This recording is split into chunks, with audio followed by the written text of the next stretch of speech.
अब इस चैप्टर का लगभग हम लोग समापन कर चुके हैं, लेकिन इस चैप्टर को पढ़ने के बाद हम देखते हैं कुछ ऐसे क्वेश्चन सामने आ जाते हैं जब हम रिडक्स रिएक्शन को बैलेंस करने जाते हैं तो कहीं ना कहीं प्रॉब्लम क्रिएट हो जाती है। तो कहा जाता है इस चैप्टर का बैलेंसिंग के रिस्पेक्ट में जो सबसे टिपिकल क्वेश्चन बनता है वह है आपका डिसप्रपोर्शनेशन टाइप का रिएक्शन। ओके, एक सिंपल आप कहते हैं कॉम्बिनेशन रिएक्शन भी आपका रिडॉक्स रिएक्शन है, सब्स्टिट्यूशन रिएक्शन भी रिडॉक्स रिएक्शन है, decomposition reaction is also type of redox reaction, but how to determine and how to check the given reaction is either combination, decomposition, substitution, and this type of the reaction is of disproportionation reaction। तो मैंने आपको दो चीजें बता रखा है कि अगर डिसप्रपोर्शनेशन रिएक्शन दिया हुआ है तब इस क्वेश्चन को कैसे सॉल्व करेंगे।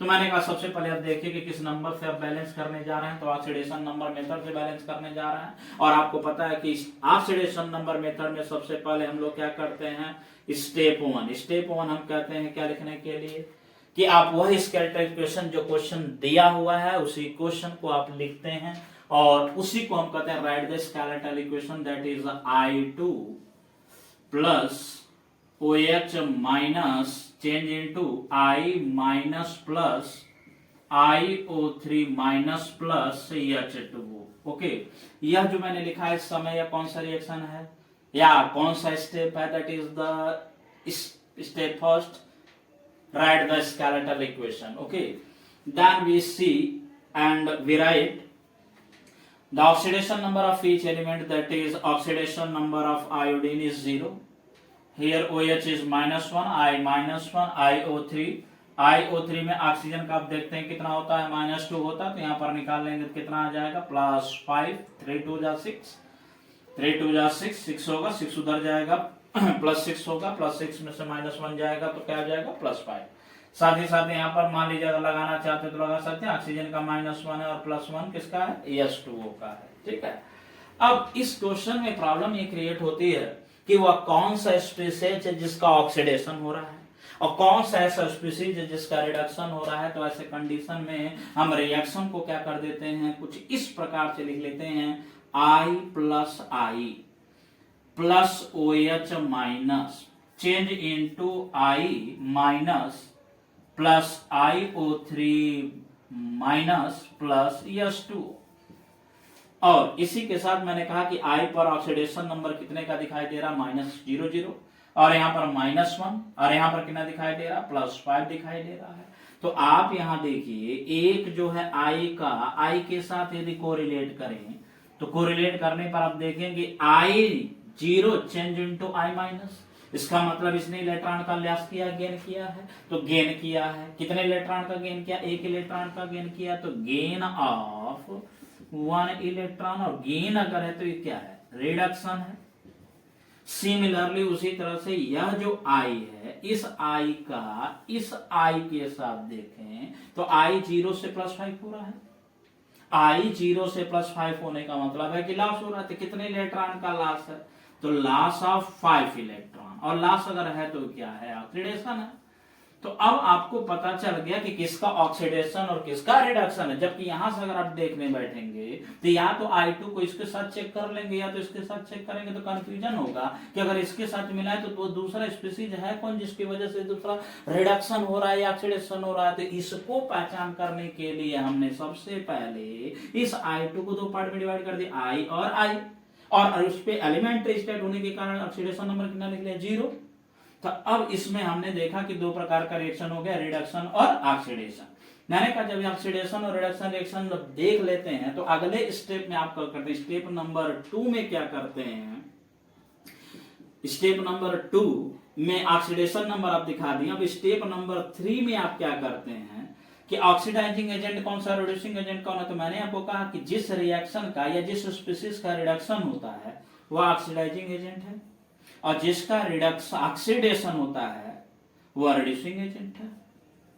अब अब हमें सुटेबल नंबर मिलेगा, कितना नंबर मिलेगा 5 इलेक्ट्रॉन, यानी 5 मिलेगा और क्या मिलेगा 1 मिलेगा। इस सुटेबल नंबर को हमको क्या कर देना, मल्टीप्लाई कर देना अपोजिट वाले में। तो मैंने कहा आई जो 1 इलेक्ट्रॉन यहां से यहां दिखाई दे रहा है, कितने का गुणा हो जाएगा यहाँ पर 5 से, इसका वाला यहाँ पर और इसका वाला यहाँ का 5i plus I plus OH minus ion change into 5i minus plus IO3 minus plus H2O।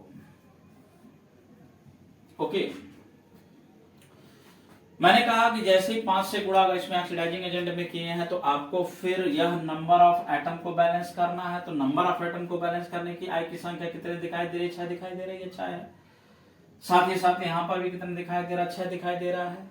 तो आई बैलेंस हो गया। उसके अलावा और कोई अगर कोई एटम होता, ऑक्सीजन और हाइड्रोजन को छोड़कर हम बैलेंस करते, लेकिन हाइड्रोजन और ऑक्सीजन के अलावा दूसरा कोई एटम है नहीं, तो यहाँ पर हमने देखा कि आई बैलेंस हो चुका है। अब आई को बैलेंस करने के बाद आप क्या बैलेंस करते हैं, नेक्स्ट स्टेप में ऑक्सीजन को बैलेंस करते हैं। वो ऑक्सीजन को आप कैसे बैलेंस करते हैं, तो मैंने कहा चाहे वह रिएक्शन एसिडिक मीडियम में हो, चाहे रिएक्शन हमारा बेसिक मीडियम में, ऑक्सीजन को बैलेंस करने के लिए डेफिशिएंट साइड में जितने हाइड्रोजन ऑक्सीजन की कमी हो जाती है उतना आप क्या कर लेंगे, नोट कर लेंगे। तो मैंने कहा इधर ऑक्सीजन की संख्या कितनी दिखाई दे रही है, 1, और यहाँ 3 और 1 क्या है 4, तो इधर 1 है और इधर 4 है। कितने का अंतर आ रहा है, 3 का। तो वह 3 H2O क्या करेंगे, ऑक्सीजन को जोड़ने के लिए क्या लगा, ऑक्सीजन को बराबर करने के लिए, बैलेंस करने के लिए क्या लगाते हैं, H2O। तो यहाँ पर हमने देखा 3 ऑक्सीजन की कमी है तो क्या ऐड कर दिया, 3H2O ऐड कर दिया। अब यह तो ऑक्सीजन भी बैलेंस हो गया। अब जो सबसे मेजर प्रॉब्लम है कि how to balance the hydrogen atom. तो आपको यह बात बहुत अच्छी तरीके से पता होनी चाहिए कि हाइड्रोजन एटम को बैलेंस करने के लिए एसिडिक मीडियम में और बेसिक मीडियम में अलग अलग प्रोसीजर है। एसिडिक मीडियम में हाइड्रोजन को बैलेंस करने के लिए आपको सीधा क्या कर देना है, H प्लस आयन उस डेफिशिएंट साइड में ले जाकर ऐड कर देना जहां उसकी जरूरत है। लेकिन बेसिक मीडियम में जब आप H प्लस को बैलेंस करेंगे तब वहां पर सबसे पहले जिस साइड में हाइड्रोजन की कमी होती है उधर हम क्या जोड़ देते हैं, H2O जोड़ते हैं, और उसी टाइम पर दूसरे साइड में हम क्या जोड़ देते हैं, OH माइनस, और नंबर क्या होना चाहिए, सेम होना चाहिए। Are you get it. मैंने कहा कि हाइड्रोजन जिधर कमी पड़ रहा है हाइड्रोजन जोड़ दीजिए, लेकिन वो कैसे, वह आप जोड़ेंगे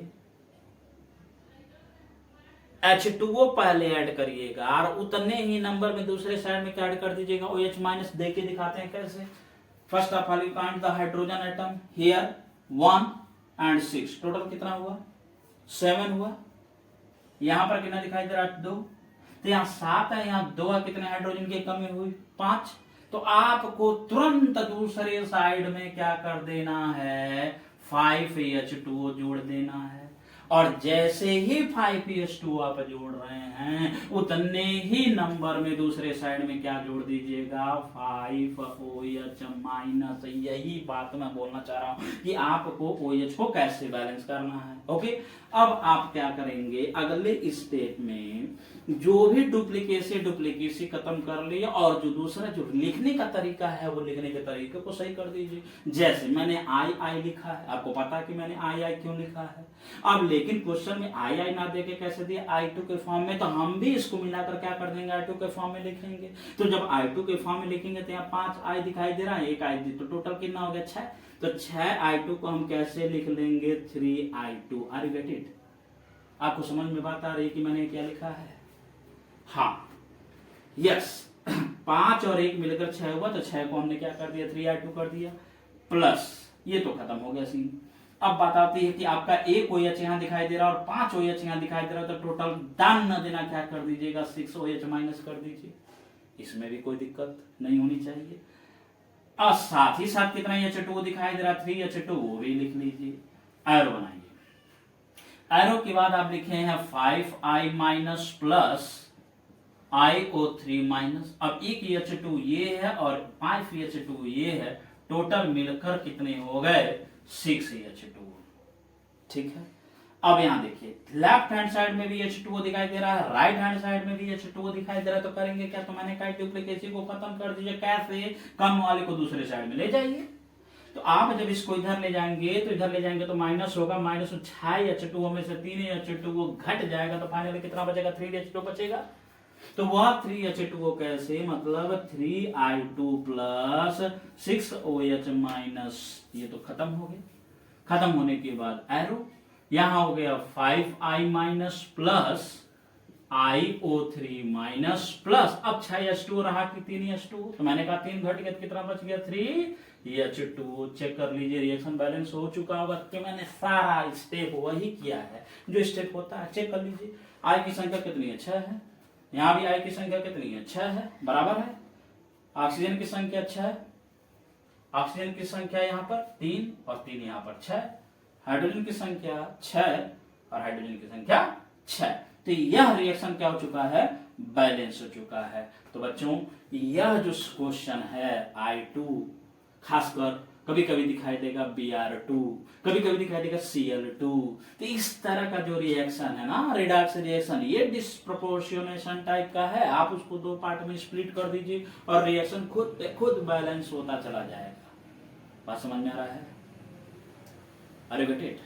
This is the simple method how to balance the redox reaction by the oxidation number. Okay?